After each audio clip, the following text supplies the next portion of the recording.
Termiz shahridagi Prezident maktabida maktab maslahatchilari ishtirokida seminar tashkil etildi. Mazkur tadbir viloyat bo'ylab faoliyat yuritayotgan 160 nafar maktab maslahatchisini qamrab oldi. Seminarni viloyat maktabgacha va maktab ta'limi boshqarmasi boshlig'i Bekzod Toshpo'latov hamda viloyat kelajak markaziy direktori Feruzjon Qodirov ochib berib, bugungi kunda maktab maslahatchilari zimmasiga yuklatilgan mas'uliyatli vazifalar, ularning ta'lim tizimidagi o'rni va yoshlar bilan ishlashdagi ahamiyat haqida atroflicha fikr bildirdilar. O'zbekiston Respublikasi Prezidentining 2025-yil 8-sentyabrdagi 277-sonli qarorlari bilan maktabdan tashqari ta'limni isloh qilish to'g'risidagi qarorlari imzolangan.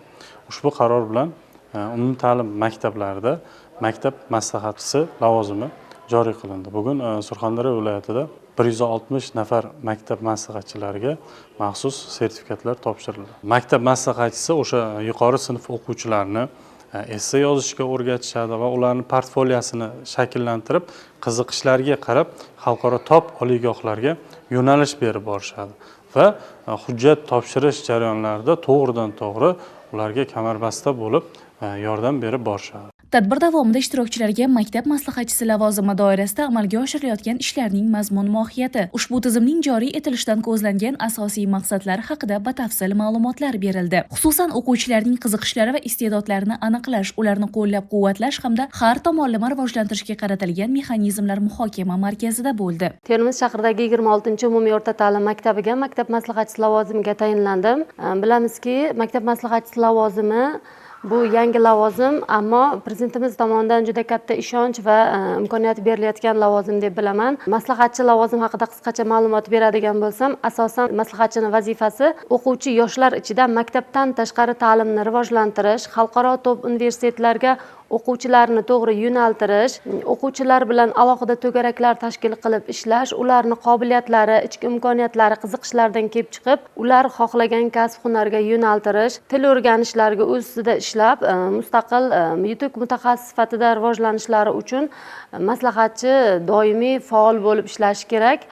Seminar jarayonida quyidagi ustuvor yo'nalishlarga alohida e'tibor qaratildi. Prezident iqtidorli farzandlari milliy dasturini keng targ'ib etish, kelajak markazlari to'garaklari faoliyatini samarali yo'lga qo'yish, o'quvchilarning tashabbuslarini rag'batlantirish va qo'llab-quvvatlash, yoshlarning media va raqamli savodxonligini oshirish, shuningdek xalqaro tajribaga ega mutaxassislar tomonidan taqdimotlar o'tkazilib, ilg'or pedagogik yondashuvlar, zamonaviy metodika va amaliy ko'nikmalar ishtirokchilarga yetkazildi. Bugun 31-mart kuni Termiz shahridagi Prezident maktabida xalqaro darajadagi ustozlar tomonidan trening tashkil etildi. Biz ushbu ustozlardan ayniqsa Mr. Sem tomonidan berilgan juda ham yuqori saviyadagi bilimlarni qabul qilib oldik. O'zimiz tomonidan berilgan ko'p savollarga javob oldik.